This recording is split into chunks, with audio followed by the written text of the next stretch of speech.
इतिहास में पहली बार इतना कमजोर हुआ है। और पते की बात यह है कि जिस गिरती आबरू और साख की मोदी जी बात करते थे, वो इस कदर गिर गई कि वो किस गड्ढे में जाकर पड़ताल में गिरी है उसको ढूंढ रहे हैं मोदी जी अभी। लेकिन आगे बात करने से पहले कुछ तथ्य आपके सामने रख देते हैं जो बताने जरूरी हैं। ठीक 1 साल पहले $1 के मुकाबले सितंबर 2021 में रुपए का मूल्य 73 था। ठीक 1 साल पहले $1 इक्वल्स टू 73 रुपए। आज उसकी कीमत 82 के आसपास है। मतलब 12 महीने में 12% प्रधानमंत्री की साख और आबरू गिरी है। और यहां पर यह भी बताना जरूरी है कि 26 मई 2014 को जब मोदी जी ने पहली बार प्रधानमंत्री पद की शपथ ली तो $1 के मुकाबले रुपए का मूल्य 58 रुपए 62 पैसे था। उनको रुपया मिला 58 रुपए 62 पैसे पे था, पहुंचा रहे हैं उसको 82 पर और 100 पर पार करके ही दम बात मानेंगे। मतलब 8 साल में रुपया करीब करीब 42% रुपए की वैल्यू क्रॉस हुई है। 2004 में 45 पर रुपया, 58 पर हमने मोदी जी को दिया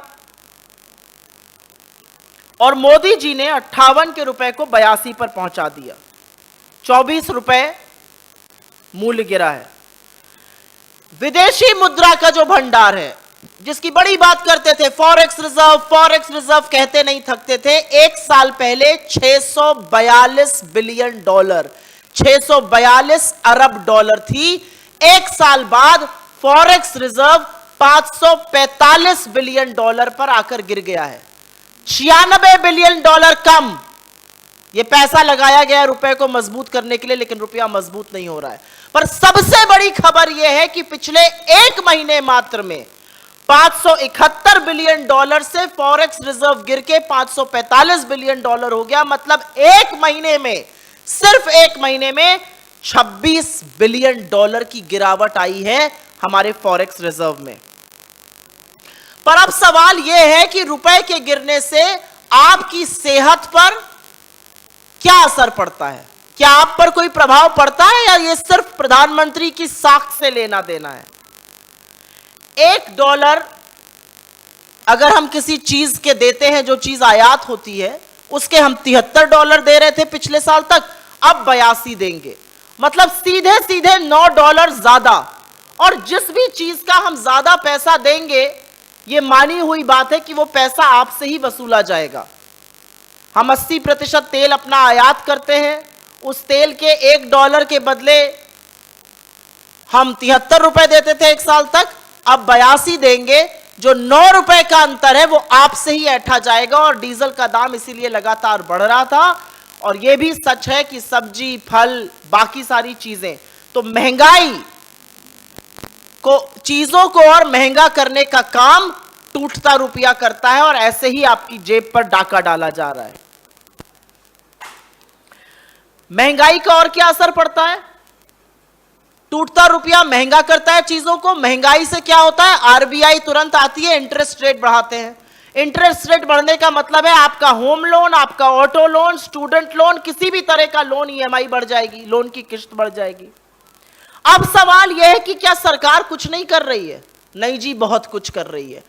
पानी की तरह पैसा बहा रही है कि किसी तरह रुपया संभल जाए, लेकिन रुपया संभलने का नाम नहीं ले रहा। और जैसा कि मैंने आपको पहले बताया, $642 बिलियन का जो फॉरेक्स रिजर्व, जो विदेशी मुद्रा का भंडार था, वो घटकर 545 पर आ गया। 96 बिलियन सरकार ने रुपए को मजबूत करने के लिए लगाए हैं, लेकिन रुपया मजबूत नहीं हो रहा है। और रुपया क्यों नहीं मजबूत हो रहा है? क्योंकि सरकार की कुरीतियों के चलते इकोनॉमी ध्वस्त है। सरकार की कुरीतियों के चलते उपभोग मंद है, निवेश हो नहीं रहा है, नौकरियां बन नहीं रही हैं, वो चक्र ही टूट गया है। तो महंगाई भी बढ़ रही है और इन्हीं नीतियों के चलते रुपया और टूट रहा है और महंगाई बढ़ा रहा है। अब 1, 2, 4 बातें मोदी सरकार की ओर से कही जाती हैं तो बजाय वो कहें मैं ही कहकर उसका जवाब दे देती हूं। एक कहा जाता है नहीं नहीं टूटता रुपया बहुत अच्छा है निर्यात के लिए, एक्सपोर्ट अर्निंग में मदद करेगा। आपने देखा वित्त मंत्री निर्मला सीतारमण जब ऑपोजिशन में थी तो कहती थी grave consequences of the falling rupee. अब जब सत्ता में वित्त मंत्रालय की कमान उनके हाथ में है तो कहती हैं we are letting the rupee find its level. तो रुपये पर भी जो मत है वो सरकार में अलग है और विपक्ष में अलग है। तो एक दावा किया जाता है कि गिरता रुपया निर्यात के लिए बहुत अच्छा है। निर्यात के लिए अच्छा होता अगर हम निर्यात कर रहे होते। अगस्त की लास्ट ट्रेड डेटा की रीडिंग आई है और उसके बारे में मैं आपको 2 शब्द बता देती हूं। अगस्त की रीडिंग के हिसाब से आयात मतलब इंपोर्ट 37% बढ़कर करीब $62 बिलियन पे पहुंच गया है। 37% बढ़त उछाल इंपोर्ट में हुई है। और एक्सपोर्ट कितना बढ़ा है? मुश्किल से 1%। 37% बढ़ रहा है इंपोर्ट और एक्सपोर्ट बढ़ रहा है 1%, और वो पहुंचा है $33 बिलियन पे। इंपोर्ट पहुंचा है $62 बिलियन पे। आधा है इंपोर्ट का और ये कहते हैं कि निर्यात पे फर्क पड़ेगा। ट्रेड डेफिसिट व्यापार घाटा इंपोर्ट और इंपोर्ट के बीच का $28 बिलियन अगस्त के महीने में आया है।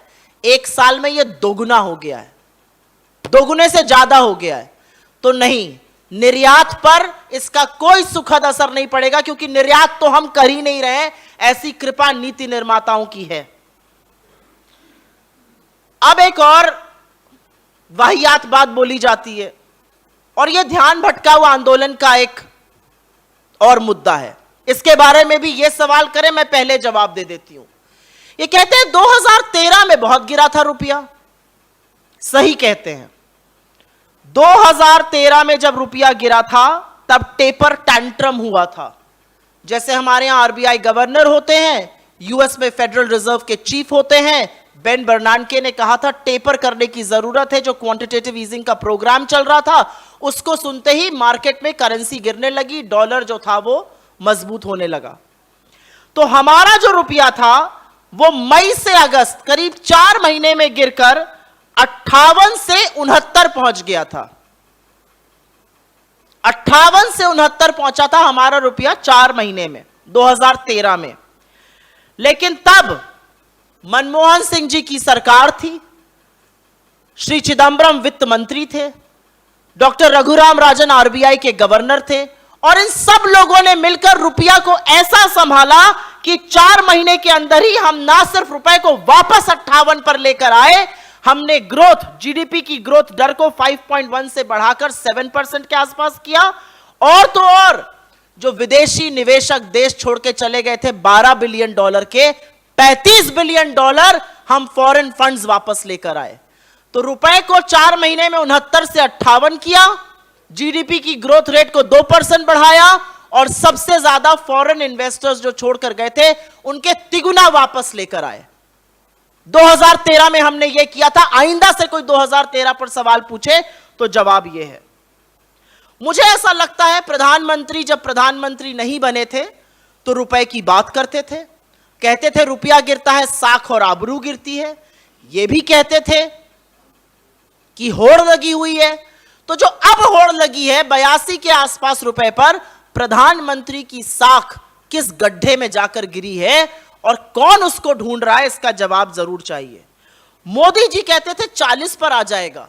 प्रभु 40 पर तो नहीं लाए, 82 पार कराने की उम्मीद है।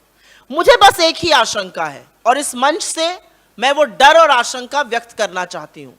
मोदी जी को हेडलाइन में रहना, सुर्खियों में रहना अच्छा लगता है, बड़े बड़े फिगर उनको बहुत अच्छे लगते हैं। कहीं यह डर तो नहीं है कि जैसे पेट्रोल को शतक पार कराया था, रुपए को भी शतक लगाने की तैयारी कर रहे हैं मोदी जी? हाथ जोड़कर आपसे निवेदन है, ऐसा ना कीजिए। ऐसा करने से लोगों की पॉकेट पर प्रहार कर रहे हैं, लोगों के खाने की थाली पर प्रहार कर रहे हैं, महंगाई बढ़ा रहे हैं, और सबसे ज्यादा इस देश की प्रतिष्ठा को आप कमजोर कर रहे हैं। क्योंकि टूटता रुपया, आप ही का कहना था, प्रधानमंत्री की साख और आबरू दिखाता है। I will very briefly just make the statement in English. I have mostly said what I had to in Hindi, but very briefly I'll make it in English. For the first time in history, India's rupee seems to be wrestling and dangerously close to the 82 to a dollar mark. And with Modi ji's blessings as Prime Minister, this is the weakest our currency has been. And for the Prime Minister who once said that the credibility of the Prime Minister is linked directly to the falling rupee, one wonders which bottomless pit has his own credibility and reputation fallen into. And before I move any further, it's important to point out here that exactly a year back in September 2021, the rupee was valued at 73 to a dollar. It is now dangerously close to 82 to a dollar. So a 9 rupee drop in the valuation of the currency. When Mr. Modi became Prime Minister for the first time on the 26th of May 2014, when he was sworn in, he inherited the rupee at 58 rupees 62 to a dollar. He has brought it down to 82, which is a fall of nearly 42% in the currency's valuation and a fall of 24 rupees. For a man who inherited the rupee at 58.62, taking it down to 82, you have to be answerable. What about forex reserves? $642 billion a year back, fallen to $545 billion now. This is a fall of $96 billion. And in the last 1 month alone, forex reserves have fallen from $571 billion to $545 billion, which means an erosion of $26 billion in 30 days alone. That is what this government has done. So has the government done nothing? No, it has done a lot. It has pumped in $96 billion, but thanks to its flawed policies, the rupee is not strengthening. But how does the rupee impact you? Is this only about the Prime Minister's reputation and credibility? No. The rupee impacts you directly. For every item we import and for every dollar we pay, we were paying 73 till last year, we're paying 82 now, which means 9 rupees more. And that 9 rupees is being extracted from you. So the rupee immediately and directly impacts high prices and inflation. The weaker the rupee, the higher the inflation. We import nearly 80% of our oil requirements. Expensive diesel, expensive crude oil, because of the weakening rupee, ensures that every penny that you are paying for daily items has gone up. Is the fall of the rupee good for exports? A weapon of mass distraction argument that the Modi government makes. Absolutely not. The last August reading of the trade data tells you imports have gone up by 37%, exports have risen barely by 1%. So if exports are not rising, how is this going to impact export earnings? Our trade deficit is at an all-time high of $28 billion according to the trade data available in the month of August. This is double of what it was a year back. And I want to emphatically state one thing that the Modi government keeps throwing at them each time you point out the rupee. And like you saw in the video that we played for you, the finance minister, when she was a spokesperson in the opposition, was very worried about the rupee. Today, she doesn't give a damn. In 2013, the rupee fell. Yes, it did, due to taper tantrums. It fell from 58 to 69 between May of 2013 and August of 2013. But thanks to the UPA government led by Dr. Manmohan Singh ji, Mr. Chidambaram as finance minister and Dr. Raghuram Rajan as RBI governor, we ensured that the rupee strengthened back from 69 to 58 in a matter of 4 months. We also ensured that we took the GDP growth rate up by 2 percentage points, and we ensured that foreign investors who had fled this country with funds worth $12 billion, $35 billion worth of foreign investments came back. My only request to the Prime Minister is, you like events, you like to dabble in big numbers. I don't know what's on your mind, but it looks like because petrol has hit a century, you may want the rupee to do so similarly, but please remember, because you used to say it, the value of the currency is directly proportional, according to you, to the credibility and reputation of the Prime Minister. Which bottomless pit are you looking for your own reputation in? And when will rupee be strengthened is a question that many people would want answers to. I will take questions on suo motu, please. रुपए पर अगर सवाल है तो आप उस पर जरूर पूछिए पहले.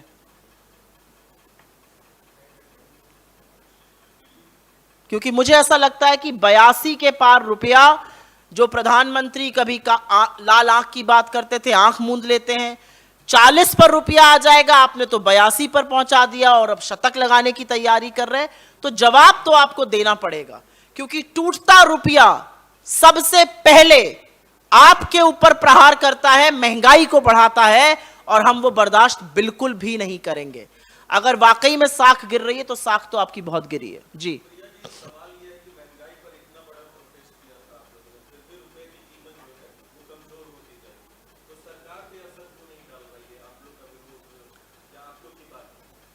आपका सवाल बहुत अच्छा है. हमने बहुत बड़ा प्रोटेस्ट किया था, लेकिन प्रोटेस्ट से न रुपया संभलेगा ना महंगाई संभलेगी. उन दोनों को संभालने के लिए आज की चुनी हुई मोदी सरकार को ही काम करना पड़ेगा. लेकिन सरकार ने महंगाई और रुपया, टूटते रुपए दोनों पर आंखें मूंदी हुई हैं. सरकार इसको दिक्कत मानती ही नहीं है. सरकार कहती है हम तो लहसुन प्याज खाते हैं, ये दाम बढ़ रहा है तो हमारी गलती नहीं है. सरकार के मंत्री, सरकार के सांसद सदन में कहते हैं महंगाई जी कहीं है ही नहीं. सरकार जो कहती थी प्रधानमंत्री की साख गिरती है, होड़ लगी हुई है रुपए के गिरने और प्रधानमंत्री की नीचे होती आबरू में, आज आबरू किस गड्ढे में जाकर घुस गई है और वो चुपचाप बैठे हैं. दिक्कत की बात यह है कि सॉल्यूशन, समाधान तो सरकार को निकालना पड़ेगा, लेकिन सरकार समस्या तो स्वीकारे.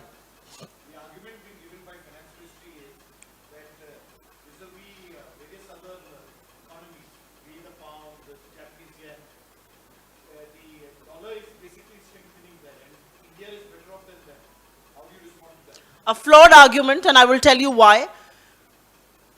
Almost 3/4 of our trade happens in dollar. So it doesn't matter whether you strengthen against one or the other currency. If you weaken against the dollar, the Indian economy will suffer and prices will go up. Nearly 85% of our trading basket is in the dollar. So it doesn't matter. That's again a flawed argument, and again an argument being made by the finance ministry that neither understands the rupee nor understands high prices. I am trading, 85% of my trade is dollar denominated. 85% trade हम दुनिया से dollar में कर रहे हैं. तो pound की तरह आपका क्या हो रहा है और किसी और करेंसी का आपका क्या हो रहा है, उससे कोई फर्क नहीं पड़ता है. जिसमें आप 85% ट्रेड कर रहे हैं, अगर वो लगातार गिर रहा है तो आप महंगाई बढ़ाने में और लोगों का जीवन दूभर करने में कोई भी हथकंडा अपनाने से पीछे नहीं हट रहे हैं. That's a flawed argument, an argument that shows complete lack of understanding as far as the economy is concerned. जी,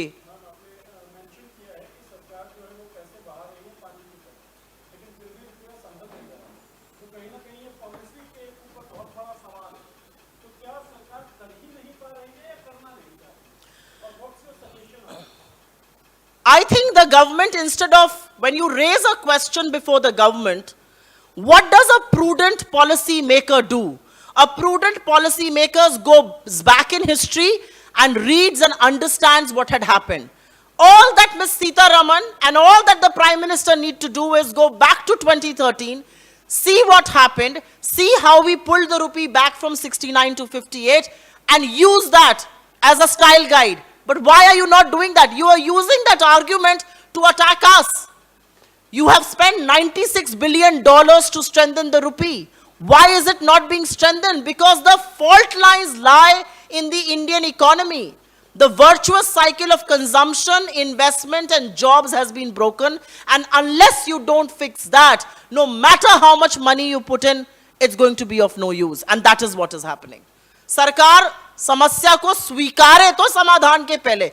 यहां तो वो मानते ही नहीं है कि रुपया टूट रहा है. वित्त मंत्री को आपने देख लिया, जब ऑपोजिशन में थी तो कहती थी बड़ी विकट समस्या है, आज कह रही है रुपया अपना लेवल पा रहा है, बहुत जरूरी है करंट अकाउंट डेफिसिट के लिए. तो ये जो दोगलापन है, ये जो हिपोक्रेसी की भी सीमा होती है, एक ही बार सच बोला था मोदी जी ने अपने लिए, वो वही बोला था।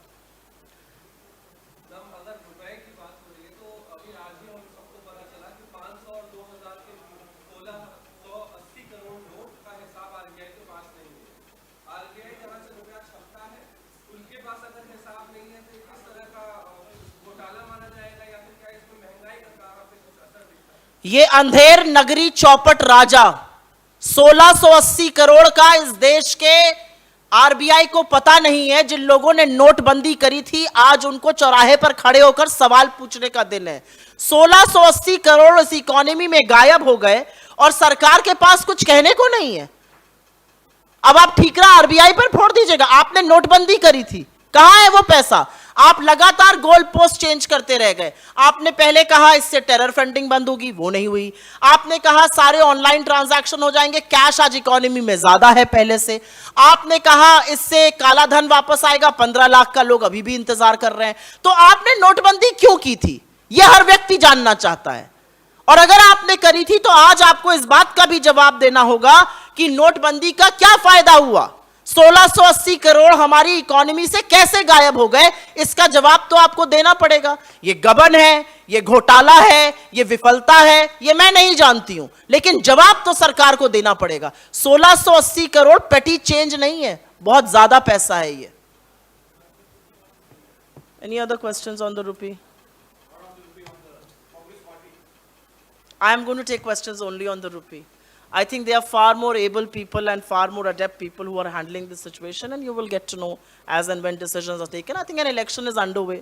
Let's wait for nominations to happen. Thank you.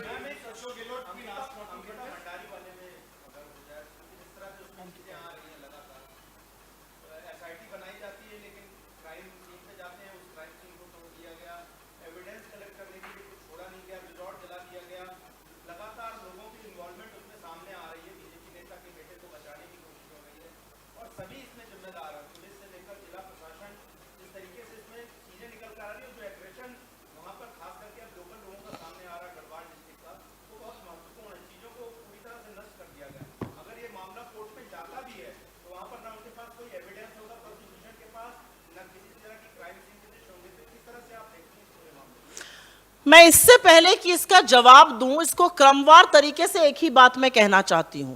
एक 19 साल की लड़की रिजॉर्ट में काम करने गई, उसकी आंखों में कोई सपने थे, दिल में कोई हौसला था कर देने का। पुलकित आर्या, भाजपा के बड़े नेता विनोद आर्या का बेटा, अंकित आर्या जिसको राज्य मंत्री का दर्जा प्राप्त था भाजपा की उत्तराखंड सरकार में, उसका भाई उसको देह व्यापार के लिए पुश करता है। वो देह व्यापार से मना करती है, उसकी नहर में धक्का देकर हत्या कर देता है। और अब ये भी साक्ष्य सामने आ गए कि हत्या करने के बाद वो अंकिता के जानने वालों को बरगलाता है और कहता है मुझे तो पता ही नहीं अंकिता कहां गई और क्या हुआ, और उसका फोन गायब है और फलाना ढिमकाना। सरकार क्या करती है? आपको तो साक्ष्य बचाने थे, आपको पता करना था कि क्या यह देह व्यापार का धंधा बहुत बड़ा है और उसमें कौन कौन लोग इन्वॉल्व हैं। आपने सबसे पहले सबूत मिटाने का काम किया। और मुझे यह कहने में कोई गुर्रेज नहीं है कि जिस सरकार को सबूत वहां पर इकट्ठा करने चाहिए थे, आपने जानबूझकर डिमोलिशन किया कि सारे सबूत मिट जाएं और ये हत्यारे बच जाएं। यह सबूत मिटाने का काम है और किसी भी कोर्ट को उत्तराखंड की सरकार से यह पूछना चाहिए कि किसने ऑर्डर दिए। आज सरकार कहती है, उत्तराखंड की अथॉरिटीज कहती हैं कि किसने ऑर्डर दिए थे डिमोलिशन के, अभी यही नहीं पता है। ये क्या विचित्र प्रोब कर रहे हैं आप? क्राइम सीन पर किसने डिमोलिशन का ऑर्डर दिया था, उत्तराखंड की सरकार कह रही है अभी हम यह पता लगा रहे हैं। और सबसे बड़ी बात यह है कि अंकिता की हत्या के बाद यह पता चला है कि कोई वीआईपी आने वाला था और उसके लिए पुलकित आर्या उसके साथ जोर जबरदस्ती कर रहा था। यह वीआईपी कौन था? अगर यह भाजपा नेता का रिजॉर्ट था तो वहां आने वाला वीआईपी कौन था जिसके लिए यह करा जा रहा था? और इस देश को कैसे पता चलेगा कि भाजपा नेता का बेटा और भाजपा नेता का परिवार मिलकर किस तरह का देह व्यापार चला रहा था? आप साइट जला देते हैं, आप बुलडोजर कर देते हैं, कहां से क्या यह साक्ष्य मिटाने का काम उत्तराखंड की सरकार ने नहीं किया है? सवाल आज यह है। आज कटघरे में ना सिर्फ पुलकित आर्य या उसका पिता बीजेपी का नेता विनोद आर्य है, आज कटघरे में दामी जी की उत्तराखंड की सरकार भी खड़ी है, क्योंकि उन्होंने साक्ष्य मिटाने का काम किया है। थैंक यू, धन्यवाद बहुत बहुत।